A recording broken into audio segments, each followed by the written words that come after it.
Magandang hapon po sa ating pong lahat. Unang-una po, nagpapasalamat po ako sa Panginoon sa pahiram po na buhay na pinagkaloob po sa atin.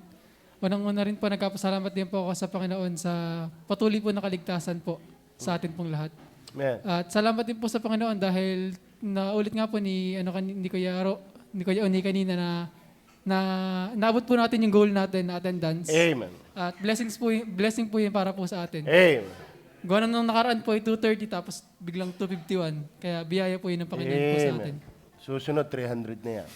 Tapos nagkapasalamat din po ako sa Panginoon kasi kahapon po ay 31 po. So sa trabaho po ay month-end report. At kahapon po ay lumabas po ako ng alas 2, tapos pasok po ulit ng alas 7 ng gabi hanggang alas 3 po ng madaling araw. So medyo po yung kasi sobrang puyat po kagabi. Gawa ng alas 3 na po ang labas. Pero biyaya po ng Panginoon na nung nakaraan po kasing buwan, ako po ay pagod na pagod. Gawa ng hindi ko po alam yung mga gagawin kasi bago pa nga lang po. Pero kanina pong madaling araw po ay biyaya po ng Panginoon na nakatapos naman po ako ng lahat po ng report na kailangan ko pong ipasa. At pinagkapasalamat ko po yun sa Kanya dahil ginabayan niya po ako sa buong gabi pong yun sa pagkagawa po ng report.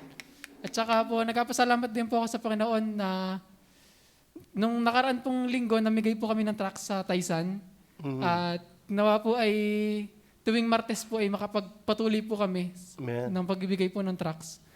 Then, nung nakaraan po kasi ay exit po ng Taysan Senior High School yung nabigyan namin.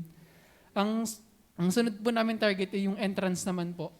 Tapos po, goal din po namin na mabigyan din po ang Taysan High School and Child Development Center, TH po, at saka po ang Bilogo. Then kung lolobin po ng Panginoon, pati po ang Tilambo National High School ay mabigyan din po namin ng tracts. Amen. Kasi may permit na naman po tayo. Okay na naman po yung permit po natin. So sana po ay makapagpatuloy po sa gawain po ng Panginoon. Amen. At saka po, nagkapasalamat din po ako sa Panginoon na yun nga po, sa patuloy po na paggabay po sa akin, lalo na po sa pagdadrive sa araw-araw po. Tapos, pinapasalamat ko din po na muli pong naibalik yung Bible study po sa bahay tuwing Sabado. Bagamat hindi po siya, kahapon po hindi po nakapunta. Pero nawa po ay tuloy-tuloy na po yung every Saturday po ay may balik po yung Bible study sa bahay. Kasi gusto ko rin po na hindi ko man po maisama agad dito yung magulang ko or tsaka yung pamilya ko. Gusto ko po na makilala nila ang Panginoon utay-utay kahit sa bahay po muna hanggang sa maisama ko po sila dito. Amen. So yun po yung goal ko po. At saka po yung mga pinsan ko po na hindi pa po nakakilala sa Panginoon, gusto ko rin po na maisama po sila dito. Praise the Lord. Bagamat mayroon po akong kapatid po na, kasi nalaman po ng kapatid ko na nasa ibang bansa na ako po ay lagi po nandito. Nung nalaman po niya na ganun, ay sinabihan po kanya ng isang araw, after po ng Bible study sa Taysan, sabi po niya sa akin ay, kung yun daw pong pinagsisimba ko dito or yung pagsama-sama ko po sa outreach sa gabi, kasi ako po ay gabi na lagi nauwi. Kung yun daw pong pagsama-sama ko sa outreach ay pinapasok ko na lang daw po. Bali siya po kasi nagpapasok sa akin ng college, ay sabi po niya sa akin, tumigil daw po ako dito. Tapos papasokin daw po ulit ako niya ng nursing college po ulit. Ayaw ko po ng pero yun po, pinag-pray ko po na sana po ay hindi po matuloy yung pong ng kapatid ko. Kasi nung nakaraan po, nagsabi po ako na pagod na po ako sa trabaho, gusto ko po mag-resign. Ang sabi po niya sa akin, yun po, ganun nga po, na kung gusto mo mag-resign ka, papasokin kita ng college ulit. So yun po, sana po ay hindi po matuloy yung plano po na aking kapatid na papasukin po ulit ng another 4 years po ulit sa college. Kasi mahirap din po. At sana po ay gabayan po ka ng Panginoon sa araw-araw po sa trabaho.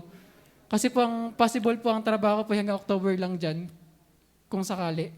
Pero kung lolobin po ng Panginoon at makapagpatuloy po ay sana po ay dyan na rin po ako makapagtrabaho kasi mas malapit po dyan. At saka 5 po yung labas ko. Ay nakakasama po ako sa outreach lagi pagkakahapon. Isa po yun sa pinagkapasalamat ko kasi yung hindi po yung trabaho. Bagamat minsan po ay sa gabi, sa halip po natutulog na lang ay tinatawag pa. Kahit po kalagitnaan po ng gabi tinatawag para bumalik doon. Yun po yung isa sa medyo mahirap, pero sana po ay makapag-adjust pa din po sa trabaho. Tapos pinapasalamat ko din po sa Panginoon yung pong Dahil po, sinabi ko po sa trabaho ko po na ako po ay kasali po sa choir. Ang ano po ay tuwing Saturday po, nag-request po ako kung pwede po na maaga po ako lalabas para po makahabol po sa choir. Kasi pag po 5 ako nalabas, halos patapos na po yung practice. Yun po, biyaya po ng Panginoon na tuwing Sabado po ay 6 to 2 po yung pasok ko. Kaya po nakakahabol po sa choir po.